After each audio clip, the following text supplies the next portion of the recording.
Have you ever seen that video? No. Pull that video up, because it's one of my favorite. I thought to myself, this is all showbiz rubbish. Do you need a pen? Why would I need a pen? I'm not sure.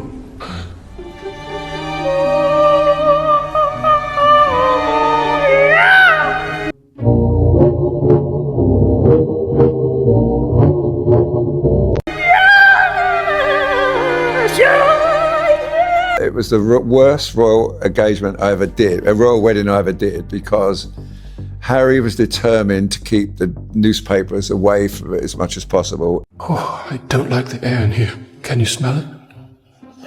It's definitely strange. I just got a big whiff.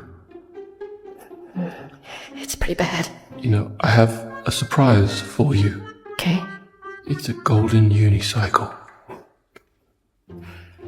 I don't want that. That present is a fail.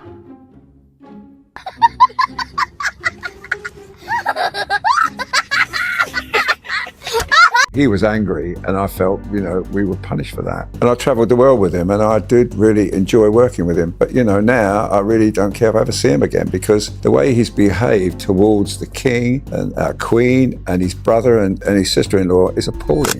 Forget the fairy tale you saw on TV. Meghan Markle and Prince Harry's wedding wasn't a royal celebration. It was a circus, wrapped in designer gowns, staged for cameras, and sold to the world as love. The whole thing was just stage managed to suit them. She delivered it like an actress delivered it, and Oprah responded going, wow. This is so amazing. So many of you here to see me, huh? I feel like Meghan Markle. This is dope.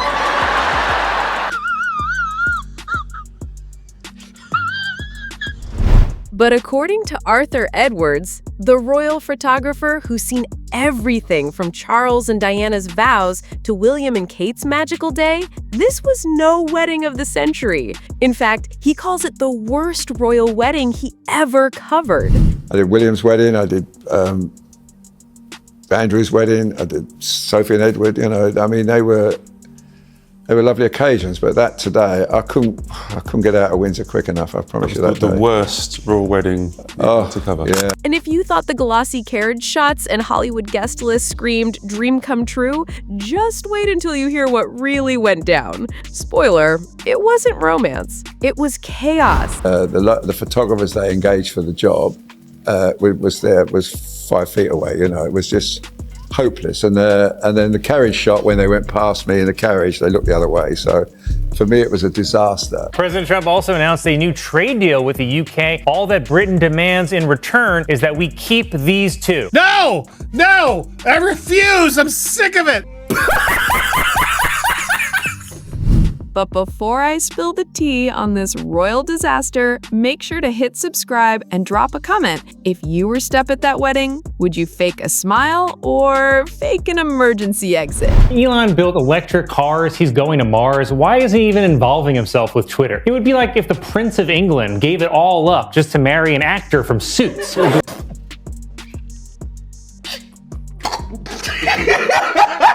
Arthur has spent decades capturing royal history. He traveled the world with King Charles. He stood outside hospitals photographing new heirs. He's been in rooms that most of us only read about in tabloids. And I travelled the world with him, and I did really enjoy working with him. But now I really don't care if I ever see him again, because the way he's behaved towards the king and our queen and his brother and his sister-in-law is appalling.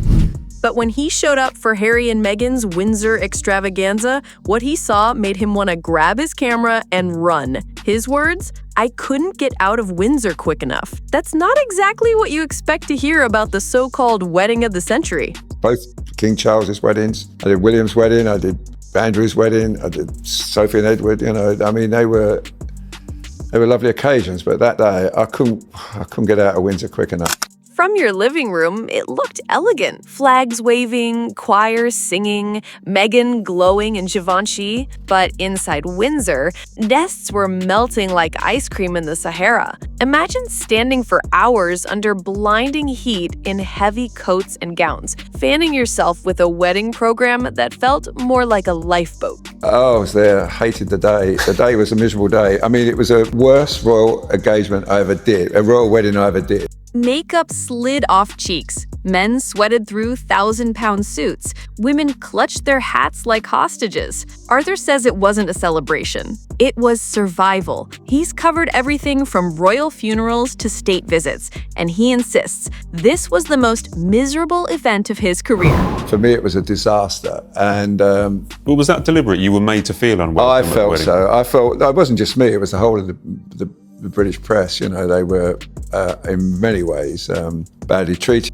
And then came the guest list. Normally, royal weddings are a balance. Family, dignitaries, allies, people with decades of service to the crown. Not this time. Senior royals who'd given their lives to the monarchy were shoved to the back rows. Arthur himself was stuck so far away that he joked it felt like he was watching through GPS. The photographers they engaged for the job was 5 feet away, you know, it was just hopeless. And then the carriage shot, when they went past me in the carriage, they looked the other way. So for me, it was a disaster. Meanwhile, Hollywood nobodies, people who barely knew Meghan or Harry, strutted to prime seats like it was the Oscars. Oprah Winfrey? She'd met them once, but there she was, front and center. George and Amal Clooney? Guests of honor. You know, and then Oprah Winfrey had met them once. She was a guest. The Clooneys, you know, the guests. I mean, never met them before, but they were the guests. And, you know, I thought to myself, you know, this is all showbiz rubbish, you know. Did you ever get a sense then that they wanted out, that they wanted a California life, that they wanted showbiz, that they weren't interested? If they weren't interested in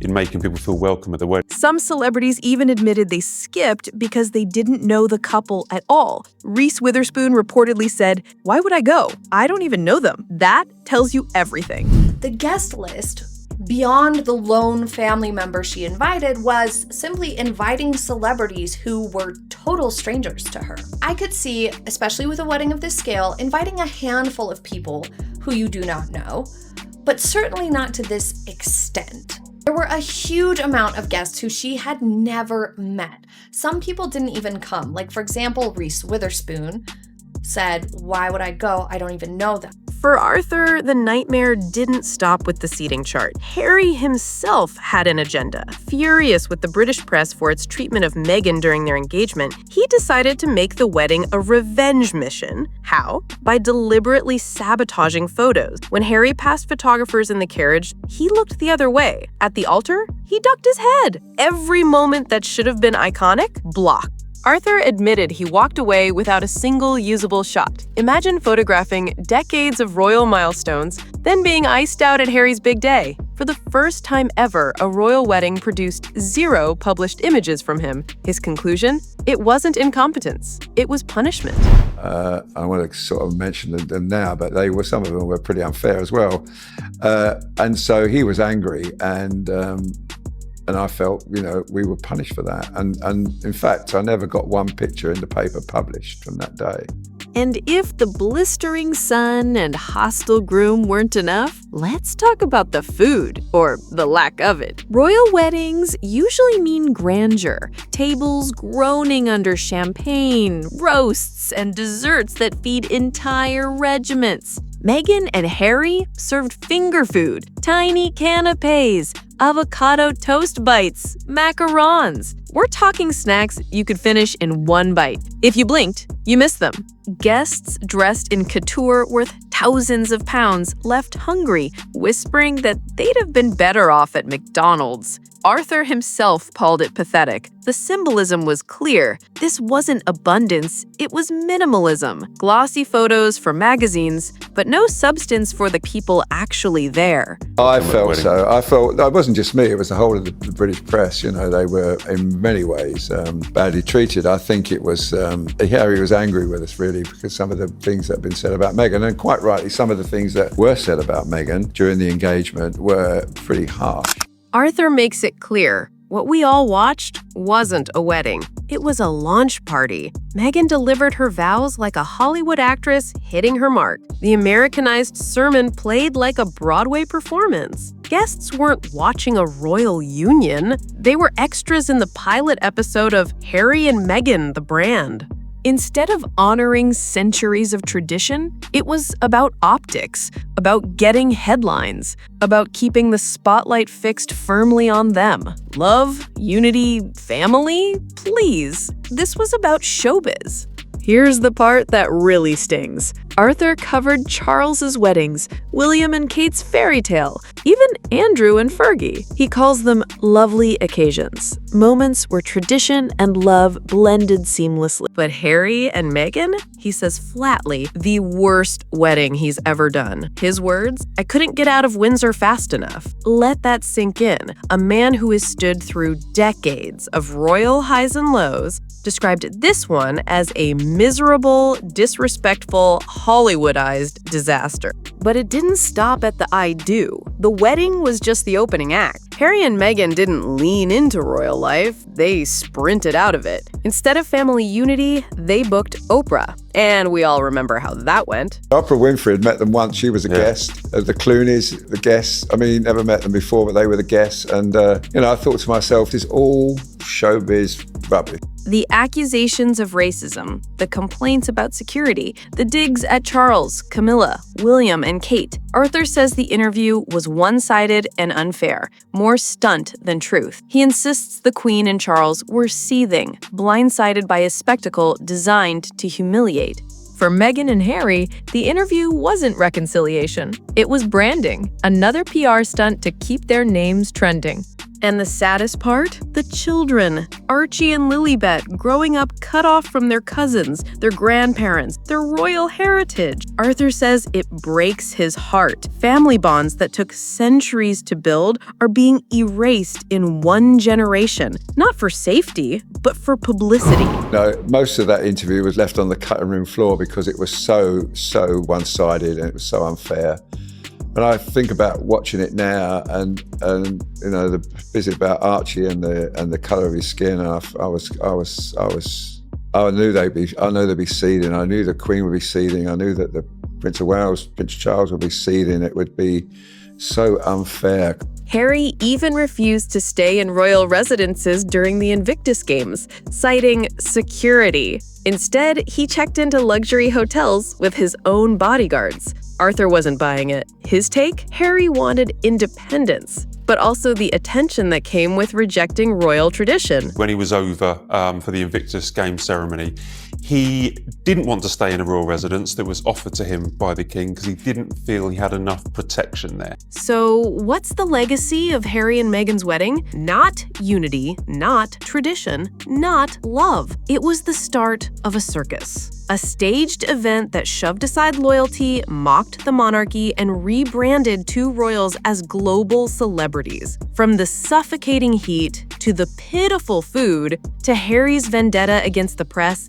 every detail screamed arrogance. And when the confetti settled, it wasn't a fairy tale. It was a fracture. Arthur Edwards summed it up best: the worst royal wedding I ever did. Behind the carriages, the glamour, the cameras, there was bitterness, chaos, and a Hollywood PR stunt dressed up in royal lace. And if you thought this story was wild, just wait. Because while Meghan and Harry staged a wedding to build their brand, the comedians of Hollywood have turned it into the punchline of the century. Want proof? Stick around for our next video. Trevor Noah hilariously destroys Meghan Markle on live TV. Trust me, you do not want to miss that.